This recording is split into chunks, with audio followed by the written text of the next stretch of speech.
a specialized unit or a more dedicated agency that will be tasked with investigating and enforcing law, especially against illegal mining and tax evasion. Again, like I mentioned, inter-agency collaboration. In the case of Zambia, we have the Anti-Corruption Commission, the Drug Enforcement Commission, the tax authorities, and the police. Also, the Ministry of Mines, and in the future, the Mines Regulations Commission. Sharing information, resources, coming up with targeted solutions and strategies to investigate and prosecute illegalities, even with the bodies in charge of ensuring that environmental management is adhered to. The judiciary plays a very key role. I think with the creation of the economic and the and crimes financial crimes unit, court is also a good factor and is very progressive. It will help deter illegality in the mining sector. Prosecution, like you all know, we cannot eloquently talk about the criminal justice system without the mention of the huge role that the prosecutors play. The resource which is so critical and pivotal needs to be armed with training that suits the time we are in. Prosecutors must ensure that the perpetrators of illegal mining and tax evasion are prosecuted diligently to the full extent of the law. Obviously, prosecution is not merely the advocates of the state. The prosecutors are not merely advocates of the state. They are tasked with a profound duty to uphold the rule of law, ensure due process and balance in terms of the scales of justice. Penalties and sanctions, like I mentioned, are very key. If you look at the Mines and Minerals Development Act, you'll find that we don't really have stiffer penalties or specific penalties dealing with illegal mining. When you look at Section 102 to 114 of the Mines and Minerals Development Act, which has offenses and penalties, you won't really see stiffer penalties that deal with illegal mining or the gravity of mining. And therefore, these are key issues that need to be looked into: the reform of the tax law to deal with those, and the reform of the regulatory laws. Other challenges obviously include the mining and exploration without lawful authority, the possession and trafficking in metals illegally mined, and lack of monitoring mechanisms of setting up processes, and also capacity in terms of identifying minerals. What is the mineral content of the some minerals? You find the copper ore, a copper concentrate, or have gold or precious metals. What is the capacity that is there in terms of identifying minerals? Recently, we had a mineral which most of us were not aware of in terms of Zambia, the sugilite.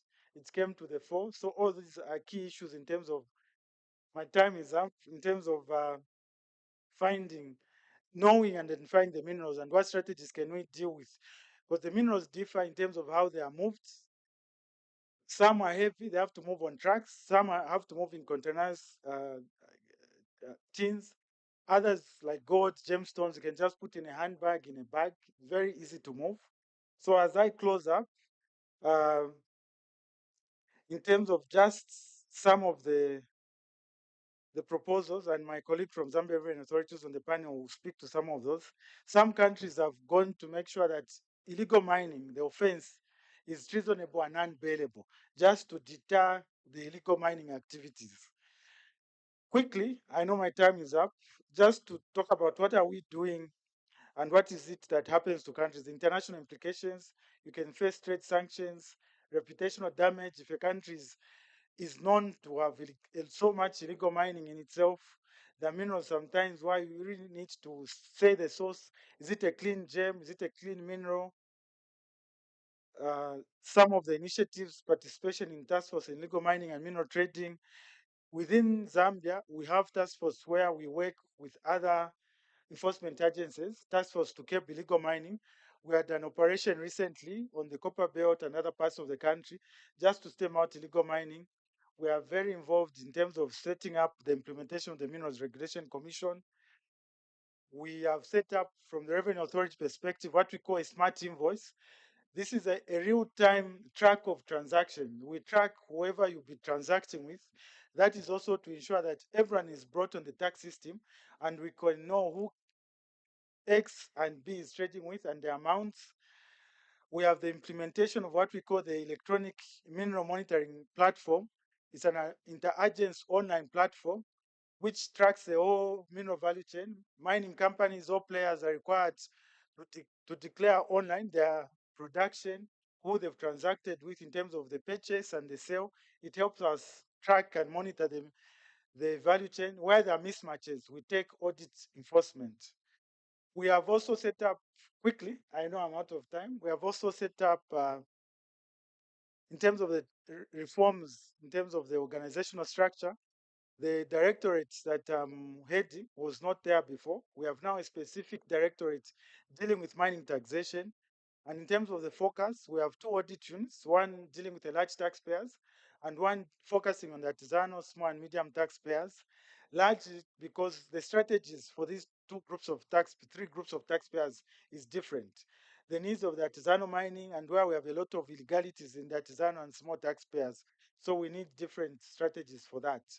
As a country, we've joined the Global Forum on Transparency and Exchange of Information for tax purposes. That will help Zambia also enhance its fight on cross-border tax avoidance and tax evasion. So there are a number of initiatives that we are dealing with to try to curb and mitigate the extent of illegal mining. So I ran out of the 20 minutes. With that, I'm sure I will be available for Q&A. Thank you so much for indulging me, and thank you for your time.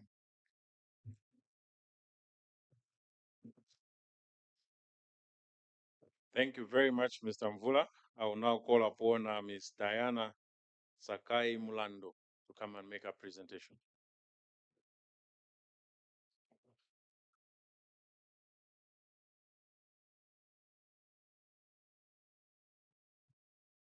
Good afternoon, ladies and gentlemen. I'm basically here to look at the role of the criminal justice system in curbing illegal mining and tax evasion. I'm just waiting for the presentation to be ready.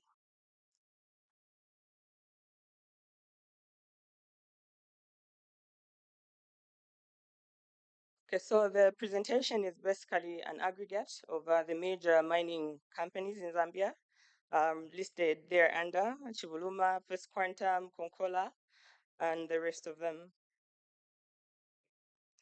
So mining still remains a major is a major investment project that have been happening so far from 2000 to 2024, and this has realized over 7.5 billion.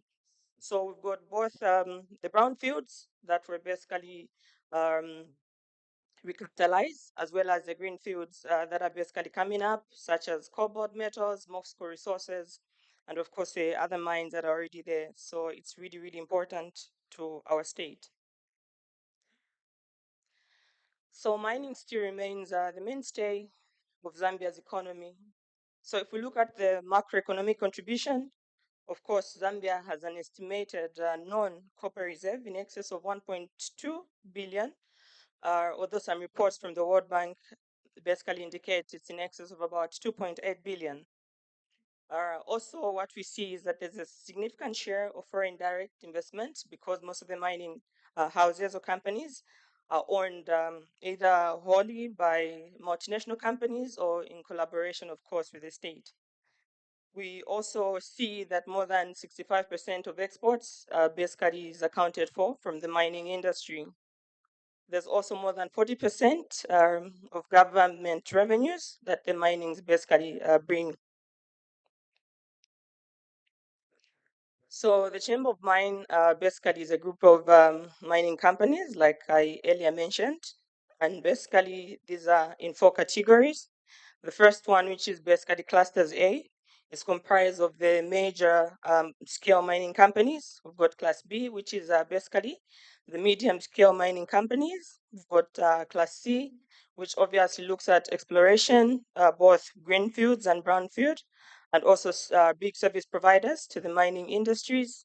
And then we also have Class D, which is basically the small service providers to the mining industries. So the Chamber of Mine basically is there to deal with all the operations of the mining houses in Zambia. And we've got a couple of committees basically that run the different disciplines or departments pertaining to the mines, obviously listed in terms of production.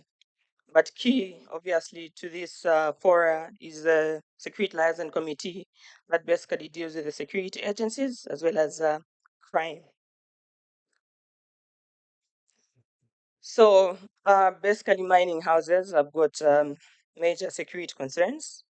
And obviously, we've seen, and it's been worrisome, ideally, mostly in the last 24 months or so, that there's been a steady growth in terms of crime. So what we basically see is that finished copper products, you get cathode, precious gemstones, and the others that are basically targeted by criminal elements. We also have a lot of copper cable thefts, basically that are basically stolen from the allied companies, such as CEC, which is basically the major contributor of power or supplier of power to the mining houses. We've got ZESCO as well as Zamtel. We also see there's a lot of concern, obviously, and thefts of precious metals from Kagem. So we also have copper products that come from the Democratic Republic of Congo. And what we basically observed is that they don't have a lot of security. So most of that copper is basically stolen, recasted,